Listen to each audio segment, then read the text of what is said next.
Centuries before the rise of the Galactic Empire and the tyranny it brought about, the known galaxy experienced a joyous golden age, one where the stars themselves seemed to hum with the harmonious chords of peace and prosperity, all safeguarded by the mighty Jedi Order, working alongside the Galactic Republic to spread the shining light of democracy and the Force to the farthest reaches of the galaxy.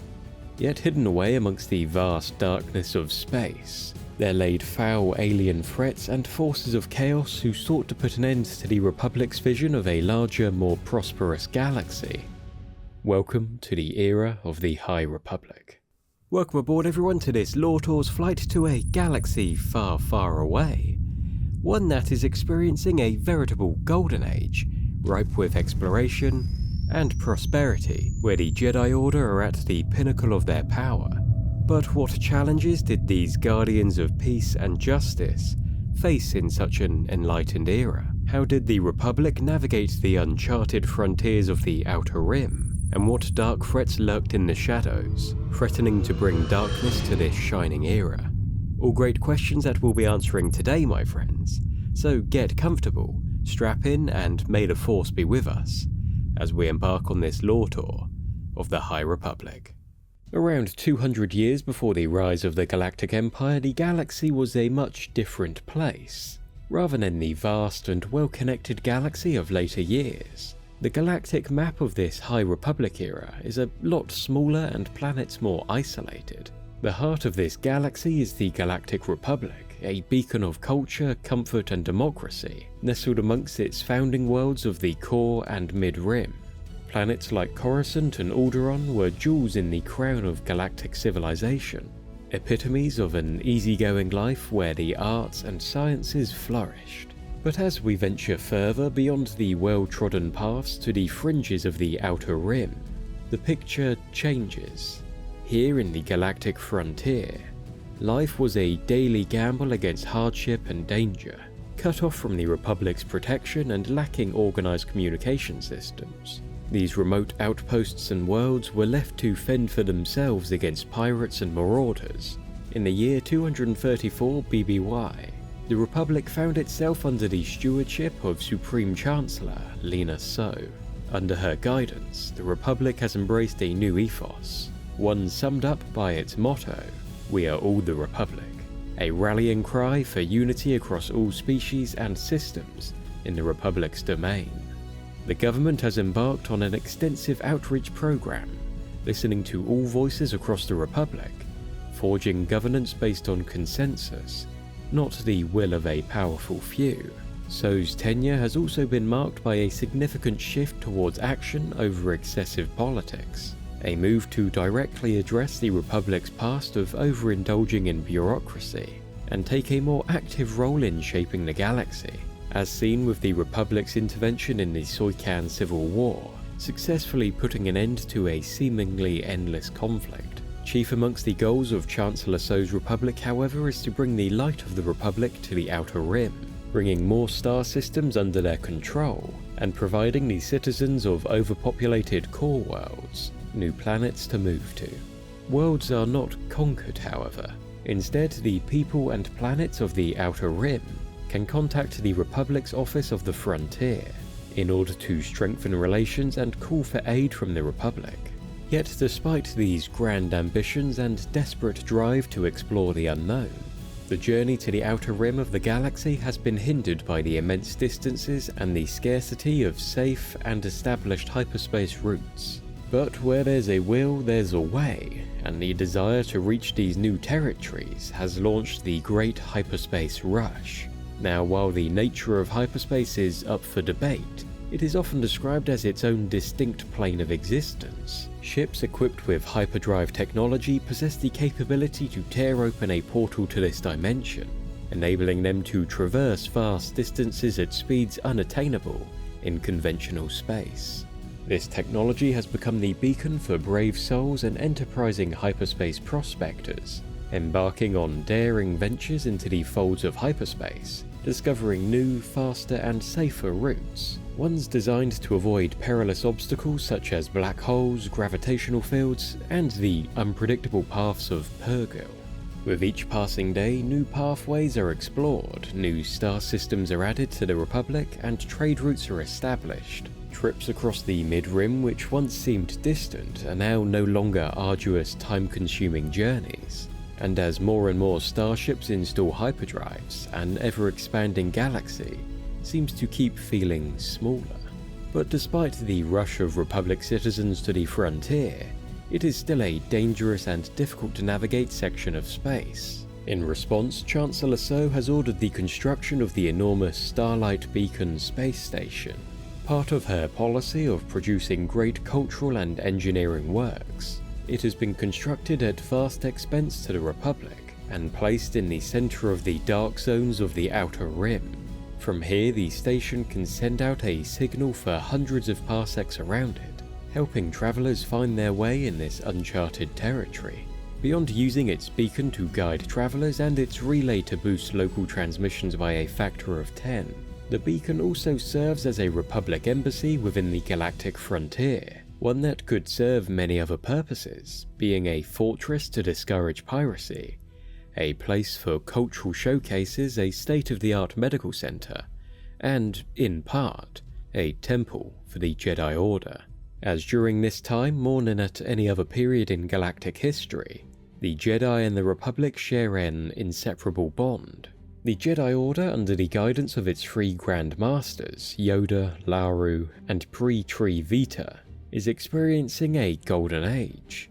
The Sith, long-standing adversaries of the Jedi, have faded into oblivion, allowing the Order to flourish and welcome a diverse array of talented initiates from across the expanding borders of the Republic. Throughout this age of peace, the Order has been afforded the rare opportunity to forge a closer relationship with the citizens they are sworn to protect, and deepen its understanding of the Force. Visionary Jedi such as Elzar Mann experiment with the Force itself, discovering both new and long-lost Force abilities. New techniques have been created to help Republic engineers and diplomats in their tasks, while specialist Jedi counselors are employed to assist Jedi whose connection to the Force has become unstable following traumatic missions, restoring balance to the Force when an individual begins to feel the pull of the dark side. But this experimentation hasn't just stopped with the Force. This era has also seen some of the most unique and iconic lightsaber designs ever to grace the Order. By tinkering with their saber's emitter, choosing rare kyber crystals, and adding hilts and ornamental designs, the Jedi of this age are able to turn this practical tool into an expression of themselves and their values, modifying the weapon to better suit their combat style and reflect their personal journey to understand the Force.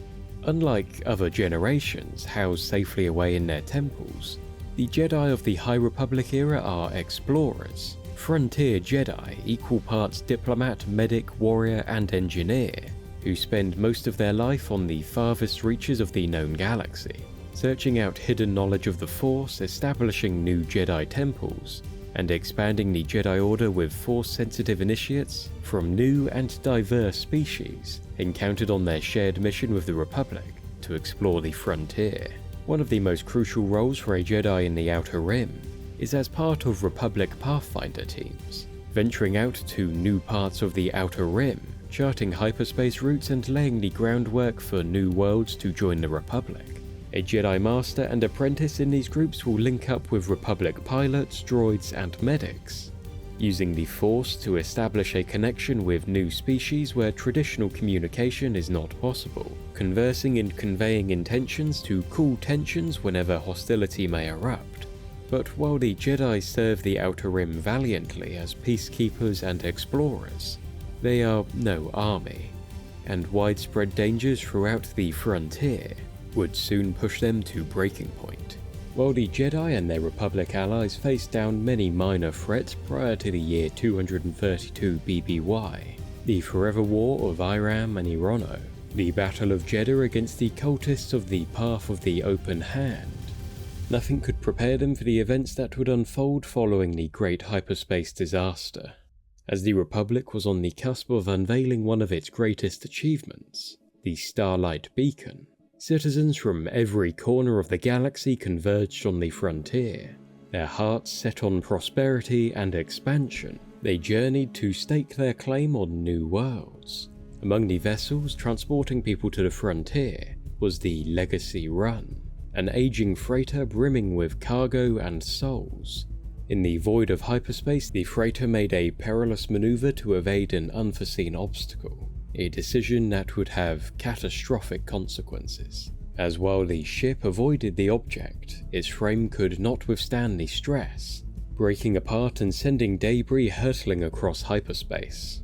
The majority of the ship's debris emerged back in real space in the Hetzal system, appearing as high-speed projectiles that could strike a ship or planet with the force of a large meteorite. If not for the heroic actions of Jedi Master Avar Kriss and her companions aboard the Third Horizon, the agricultural worlds of Hetzal and countless lives, along with the food supply for the entire Outer Rim, would have been annihilated. Master Kriss, utilizing her unique Force ability, orchestrated a symphony of Jedi minds, coordinating a defense and evacuation that would save the system from devastation. Despite the immediate threat in the Hetzal system being dealt with, the effects of the Legacy Run's destruction would continue to be felt. In a series of events known as emergencies, fragments of the wreckage of the Legacy Run continued to emerge from hyperspace across the Outer Rim territories, colliding with several planets and other astronomical objects, killing billions. The danger of the emergencies forced Supreme Chancellor Lina So to enact a blockade of various Outer Rim hyperspace routes, intending to protect starships from being destroyed in hyperspace by stopping travel to these regions altogether, pausing the Republic's grand plans to expand their influence further into the frontier. It would also soon emerge who exactly was responsible for this great hyperspace disaster, as it was no accident, no. The object hurtling towards the Legacy Run in hyperspace was not any asteroid, purgle, or natural astronomical body. It was a ship, one belonging to the Marauder group, known as the Nihil, a violent group of anarchists led by an individual known as the Eye of the Nihil, Markion Ro, and fueled by a personal hatred for the Jedi and Republic. Despite their relatively small number, the Nihil posed a seismic threat to the Republic, thanks to their unique abilities to traverse hyperspace, utilizing powerful path engines to travel through hyperspace in inexplicable ways. Utilizing their mastery of hyperspace, the Nihil are able to hide away from the Republic in their own little pocket of the galaxy, only accessible to them, known as No Space, from which they launch raids on Republic worlds and extorted planets in the path of emerging Legacy Run debris, offering to stop the debris in exchange for a hefty fee, of course. In response to this new threat, Republic and Jedi forces engaged the Nihil at the Battle of Kerr, the first large-scale military action for the Jedi in their last few generations of relative peace, and they seemingly defeated the Nihil, allowing hyperspace lanes to reopen, free from the tyranny of the Marauders, ready for the Republic to once again begin its outreach to the Outer Rim. The great disaster would have other unforeseeable consequences, however. When a group of travelers became stranded in space thanks to the Legacy Run's destruction, they docked at the nearby Amaxine space station, accidentally awakening an ancient species of amorphous sentient carnivorous plants in the process. By the time a group of Jedi had removed these murderous plants known as the Drengir from the space station, long dormant members of the species across the Outer Rim awoke, overrunning new worlds and harvesting the sentient beings that called those worlds home. In response to this new threat, the Jedi of Starlight Beacon, and an unlikely ally in the Hutt crime families, launched a containment effort to halt the Drengir travelling to new worlds, with this all culminating in the assault on Melita, when a combined Jedi Order Hutt cartel force defeated the first of the Drengir kind, the apparent leader of the species, the Great Progenitor. Seemingly never spared a moment of peace during this time of great upheaval, the most crushing defeat was yet to come for the Republic and the Jedi. Amidst the chaos of the Drengir crisis, a more sinister threat re-emerged from the shadows. The Nihil had not been vanquished as previously believed. In a devious ploy, they had facilitated the spread of the Drengir across the Outer Rim, diverting the Jedi's attention from their true target, the Valo Republic Fair. This event, envisioned by Chancellor So as a symbol of unity and recovery following the Great Hyperspace disaster, was ruthlessly attacked by the Nihil, leading to the tragic loss of hundreds of thousands of lives. In retaliation, the Jedi and Republic initiated Operation Counterstrike. This campaign saw significant victories on worlds like Karlak and Magaveen, fracturing and defeating the Nihil, leaving them running scared and reducing entire divisions of Nihil marauders to a mere handful of individuals. Making matters worse for the Nihil, the Republic had gotten their hands on one of the Nihil Path engines, using it to launch an uncharacteristically brutal assault on the Nihil headquarters in No Space, destroying much of their leadership and taking many prisoners in the process.